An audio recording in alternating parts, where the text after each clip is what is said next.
अस्सलाम वालेकुम दोस्तों, क्या हाल है। उम्मीद है ठीक होंगे।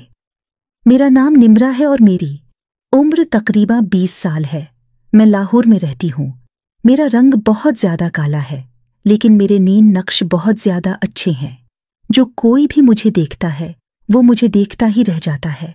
मुझे शुरू से ही पढ़ाई का बहुत ज़्यादा शौक था और मैंने ये सोच लिया था कि पढ़ाई करके मैं बाहर के मुल्क चली जाऊंगी।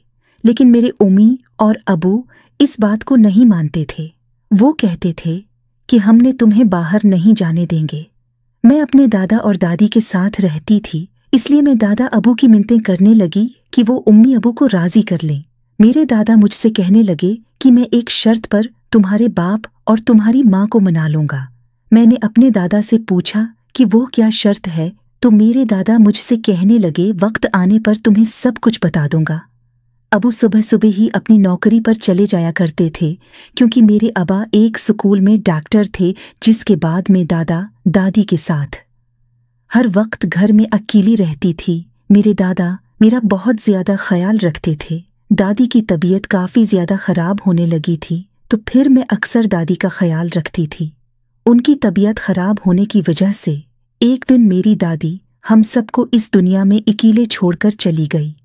दादा भी अब बहुत ज़्यादा अकेले हो गए थे, क्या उनकी दादी अल्लाह को प्यारी हो गई थी। मेरे दादा की उम्र इतनी ज़्यादा नहीं थी। उन्होंने खुद को बहुत ज़्यादा फिट रखा हुआ था, क्योंकि वो आर्मी से रिटायर्ड ऑफिसर थे। दादी के जाने के बाद वो बहुत ज़्यादा उदास भी रहने लगे थे। अम्मी अबू जब घर वापस आते तो मैं उनके साथ अकेली ही होती थी। मेरा दादा मेरा बहुत ख्याल रखते थे, लेकिन मुझे क्या पता था कि मेरे दादा अबू ही मेरी ज़िंदगी तबाह व बर्बाद कर डालेंगे। मैं अपने दादा को बहुत ज़्यादा अच्छा समझती थी कि वो मेरे साथ कभी कुछ गलत नहीं करेंगी, लेकिन मेरी ये बात भी गलत साबित हुई। एक रोज़ मेरे दादा अबू मुझसे कहने लगे, तुम अकेली कमरे में मत सविया करो, क्योंकि तुम डर जाती हो। ऐसा करो कि तुम मेरे कमरे में ही सो जाओ। मैंने इस रोज़ अपने दादा अबू की बात मान ली और रात होते ही मैं दादा अबू के कमरे में आ जाया करती थी। उनके कमरे में 2 सिंगल बेड थे, यानी मेरा बेड काफ़ी दूर था।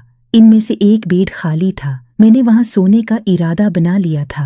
अचानक ही मेरी आंख लगी तो मुझे ऐसे महसूस हुआ जैसे किसी ने मेरे ऊपर किसी ने हाथ रखा हो। मैंने इधर उधर देखने की कोशिश की तो मुझे कोई भी नज़र नहीं आया और किसी ने अपनी हरकत को रोक लाया था। कुछ देर के बाद वही हरकत फिर से होने लगी। जैसे ही मैं नींद में गई तो मुझे ऐसे महसूस हुआ जैसे कोई मुझे छेड़ रहा है। जैसे ही मैंने आंखें खोलकर देखना चाहा तो सामने दादा थे। मैं दादा को देखकर बहुत ज़्यादा हैरान हुई। मैं बहुत ज़्यादा हैरान हो रही थी, क्योंकि दादा बहुत ज़्यादा अजीब हरकतें कर रहा था। ये सब पहली मर्तबा मेरे साथ हो रहा था।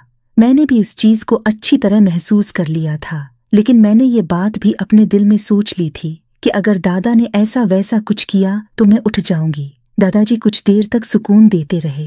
दादा अबू के ऐसे करने से मुझे भी बहुत ज़्यादा सुकून मिल रहा था। कुछ देर ये हरकतें करने के बाद मेरे दादा अपने बेड पर वापस चले गए, लेकिन उनके जाने से मेरी बेचैनी बढ़ने लगी। मुझे शायद उनकी बहुत ज़्यादा आदत हो गई थी, लेकिन दादा उससे आगे कोई काम नहीं करते थे। कुछ देर बाद ही अबू ने अपनी जॉब छोड़ दी थी। ये सुनकर मेरी जान निकल गई, क्योंकि अब मुझे ऐसा लगने लगा था कि मैं मज़ीद दादा के पास नहीं रह सकूंगी।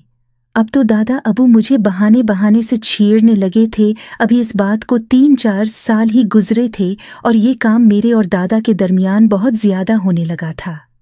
दादा भी अब हर वक्त।